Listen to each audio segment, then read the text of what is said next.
ఫస్ట్లో మా నాన్నగారు అనేది ఇక్కడ వేరే పురస్కారం చేసాడు. ఏమంటే సంగీతము మా తాత కాంచి ఉంది కాబట్టి, మా నాన్న కాంచి ఉంది కాబట్టి, మా కొడుకులు కూడా నేర్చుకుంటే మంచిది కళ విద్య అనేది, ఒక కళకు అనేది జీవం పోయాలని మా నాన్న ఉద్దేశము. మా తాతగారు కూడా వాళ్ళ నాయన వాళ్ళ కొడుకు చెప్పినాడో లేదో తెలియదు, మా నాయన మాకు చెప్పడం జరిగింది. మేము కూడా మా ఇంట్లో ఫస్ట్ టైము మా నాయన బుర్రకథతో పాటు మా అన్న మా ఇంట్లో మా పెద్దన్నయ్య అనేది హార్మోన్ పెట్టే సంగీతం నేర్చుకున్నాడు.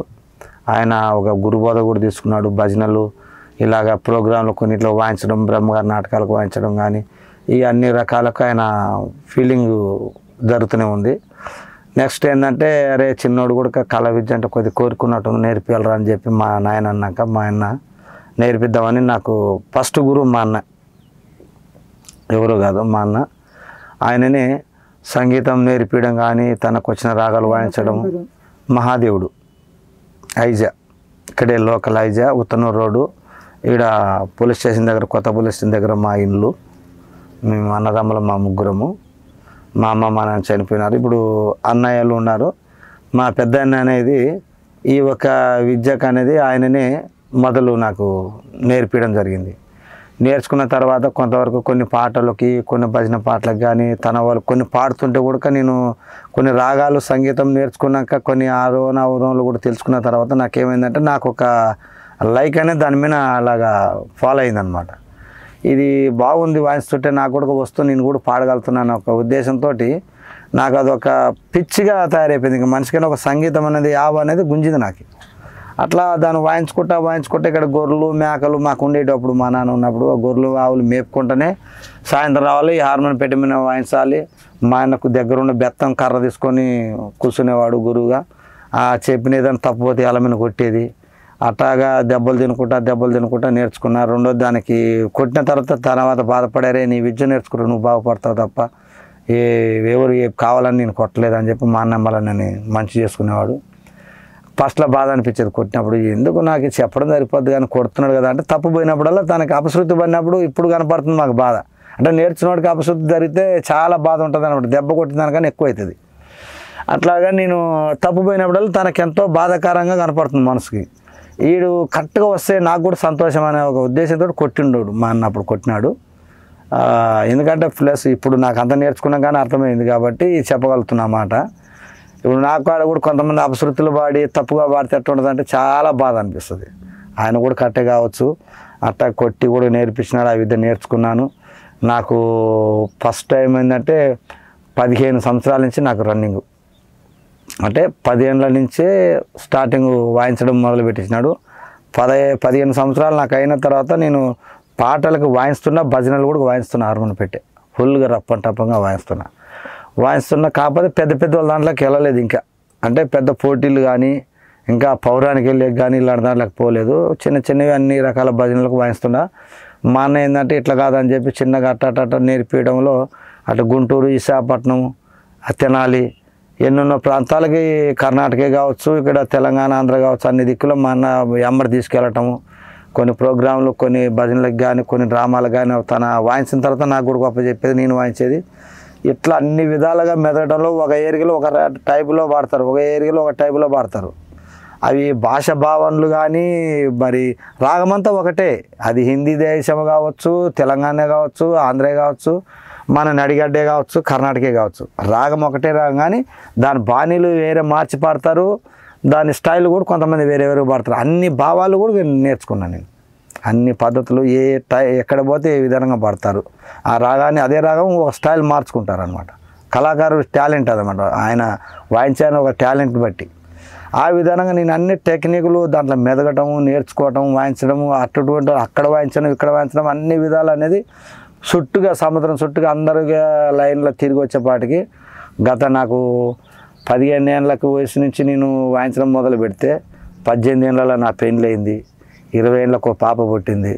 అట్లా పిల్లలు పుట్టుకుంటే ఈ రన్నింగ్, ఈ సంగీతం వాయించుకుంటే ఇప్పుడు దాదాపుగా అయితే నాకు అనేది కొంత మళ్ళీ ఇక్కడ ఎలుకూరు జంగంపంపై అని, ఇక్కడ తాండ్రపాట ఆచారని, ఇలాంటి కళాకారులు వాళ్ళందరి కాడ కూడా నేను కొన్ని రాగాలు తెలియకపోతే తెలుసుకోవడం అయింది. ఎందుకంటే సంగీతం ఎంత ఉందో తెలియదు. సముద్రముఖి సంగీతానికి అనేది అంతు లేదంట. అదే విధంగా నేను దానికి ఎంతవరకు నేర్చుకుంటే అంతవరకు ఇక రుచిగానే ఉంటుంది, కానీ బోర్ కొట్టట్లేదు. అట్లా వాయించుకుంటా పోయి కొంతవరకు నాకు అంతవరకు ఇప్పుడు చాలా వరకు దేవుడి దయవల్ల కొన్ని రాగాలు చాలా వరకు వచ్చు. చాలా వరకు పౌరాణిక పద్యాలు పాడతాను, పాటలు పాడతాను. సొంతంగా ఒక కవి గట్టి కూడా ఒక రోజు రెస్ట్ తీసుకుంటే ఒక పాట కూడా నేను పాడగలుగుతాను. ఒక పాట కాదు, 10 పాటలు 5 పాటలు కూడా సొంతంగా నేను సెట్ చేసుకొని పాడతా నా ఒక కవితోటి. ఇతర వాళ్ళు ప్రోత్సాహం అవసరం లేదు, ఇతర వాళ్ళు చెప్పే అవసరం లేదు. నాకు అంత టాలెంట్ అనేది భగవంతుడు ఇచ్చినాడు, ఆ సంగీత సరస్వతి ఇచ్చింది నాకు. ఆ విధంగా పాడగలుగుతా. అదే విధంగా ఏంటంటే అన్ని విధాలు తెలుసుకున్నా కాబట్టి అన్ని రకాలు వాయించుకున్నా. ఇప్పుడు ఫైనల్గా నాకు దాంట్లో అనుభవం అనేది గత 45 సంవత్సరాలు నాకు దాంట్లో అనుభవం కావడం. 45 సంవత్సరాలు నాకు ఫుల్గా అనుభవం ఉంది. ఇప్పుడు దాన్ని ఆ ఏజ్ నుంచి మొదలుపెట్టి 45 సంవత్సరాల స్పీడ్లో తిరిగినాను, వాయించినాను. ఇప్పటికి దాదాపు 10 ఏళ్ళ నుంచి పెద్దగా పోవట్లేదు బయటికి ప్రోగ్రాంలు, కానీ అది పోవట్లేదు. 15 సంవత్సరాలు అవుతుంది అటు ఇటుగా. అక్కడే లోకల్ ఏదైనా భజనలు గిజులు ఉంటే మామూలుగా పోతుంట పిలుస్తుంటారు. కొంతమంది నా కాడ వాయించడానికి వచ్చినా చాలామంది భయపడతారు. ఇక్కడ కొత్తగా నేర్చుకున్న పిల్లలు ఇప్పుడు ఎంతోమంది ఉండొచ్చు, నా కాడికి వచ్చేపాటికి కొత్త తెలిసిన వాళ్ళు చూస్తే భయపడతారు. అమ్మ ఈయన పాత గురువు, అన్ని రకాల రాగాలు, అన్ని స్టైళ్ళు, అన్ని పద్ధతులు అన్నీ తెలుసు ఆయనకు. ఈయన కాడ ఎక్కువ పొంగుడుగా వాయించినామంటే మనం చాలా తప్పుగా అవుతామేమని గురుగారు చెప్పండి, ఇది ఎట్లా వాయించాలి ఈ పాటకి, ఏ విధంగా నాకు వచ్చినట్టు కొద్దిగా వాయిస్తారు. గురువు తప్పు ఉంటే క్షమించాలని కొంతమంది వాయిస్తారు.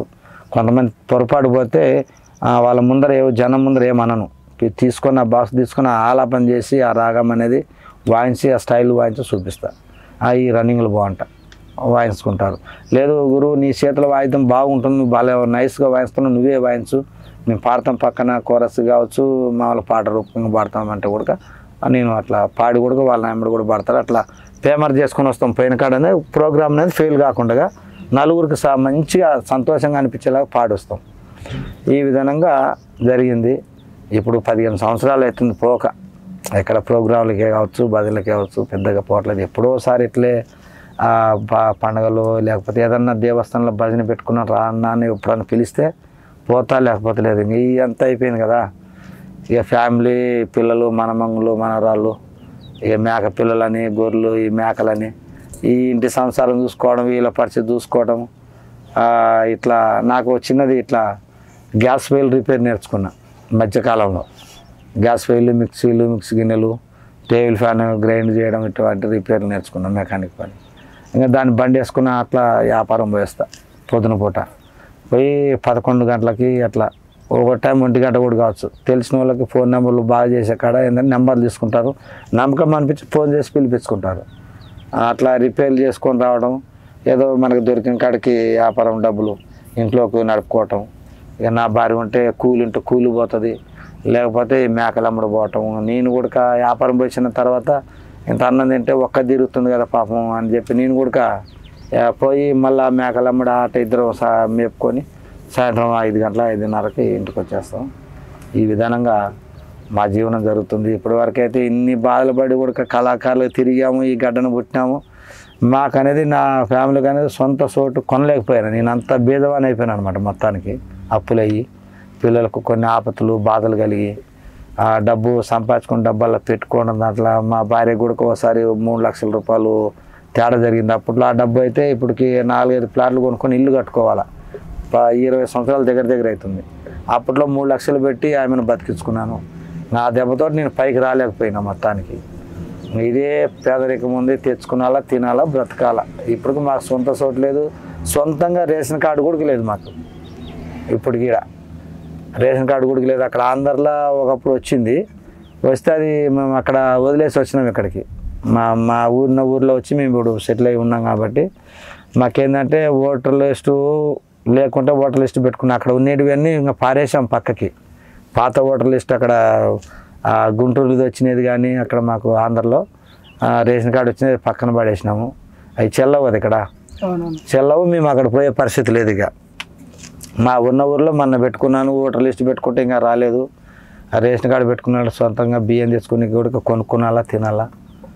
ఇది ఇటువంటి బాధలు ఉన్నాయి. కనీసం గవర్నమెంట్ ఇచ్చి ఒక ప్లాట్ కూడా మాకు ఇంతవరకు గవర్నమెంట్ స్థలం గుడిసె వేసుకునేకి ఒక ప్లాట్ అంతా తీసుకోవా, ఇంత ఫ్యామిలీ ఉందని చెప్పి ఏ మహానుభావుడు రాజకీయ నాయకుడు మాకు అందరు చూసుకుంటూనే తిరుగులాడుతుంటారు, పోతుంటారు తప్ప ఒక్కరు పట్టించుకున్న నాదులు లేడు. ఎందుకంటే మేము అప్లికేషన్ పెట్టకపోతే పెట్టినట్టు కూడా మరి ఆ తొట్లో పడేస్తారు, మండలం ఆఫీసులో ఏది చింపి పక్కన పడేస్తారు తెలియదు. కానీ ఎవడు కూడా జాలి కలిగి పాపం ఆయనకి ఏమీ లేదు. అక్కడ ఒక మనిషి ఇదిగా ఉన్నాడు పాపం, స్థలం లేకుండా.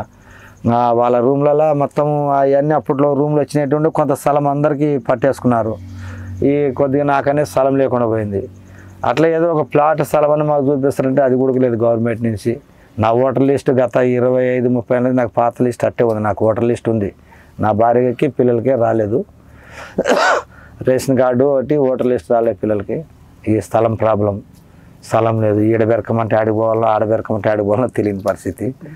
దయచేసి ఇది కూడా కొంతమంది అందరూ కూడా ప్రపంచంలో ఉన్న మానవులు తెలుసుకున్న మేధావులు కావచ్చు, చదువుకున్న వాళ్ళు కావచ్చు, కళాకారులు కావచ్చు, ఉద్యోగస్తులు కావచ్చు, ఇటువంటి పేద కళాకారులకు కొద్దిగా సాయం చేసే ఒక పద్ధతి కూడా మాకు స్థలము, మాకు ఏమొద్దు, ఒక ఇంత గుడి చేసుకునే సొంత చోటి ఐజీలో మాకు ఒక స్థలము ఇప్పిస్తే అది చాలు, అంత మించి మాకు ఏమీ అక్కర్లేదు. మీకు మొత్తం ఎన్ని రకాల పాటలు వస్తాయి అన్నీ? నాకా బ్రహ్మంగారి దాంట్లో కానీ, హరిచంద్ర దాంట్లో కానీ కొన్ని భజన పాటలు, దేవుళ్ళ పాటలు అన్నీ కూడా కొన్ని పాడతాను. ఆంజనేయుల స్వామి కావచ్చు, శివుడు కావచ్చు పాడతానన్నీ, రాముడు కావచ్చు. అయితే ఎన్ని ఒక 30-40 రకాలు వస్తాయా? ఎక్కువ పాడతా. నాకే పాడ అంటే హార్మోనియం పెట్టా ఈ చేతిలో ఉంటే దాన్ని రన్నింగ్ వాయిస్తా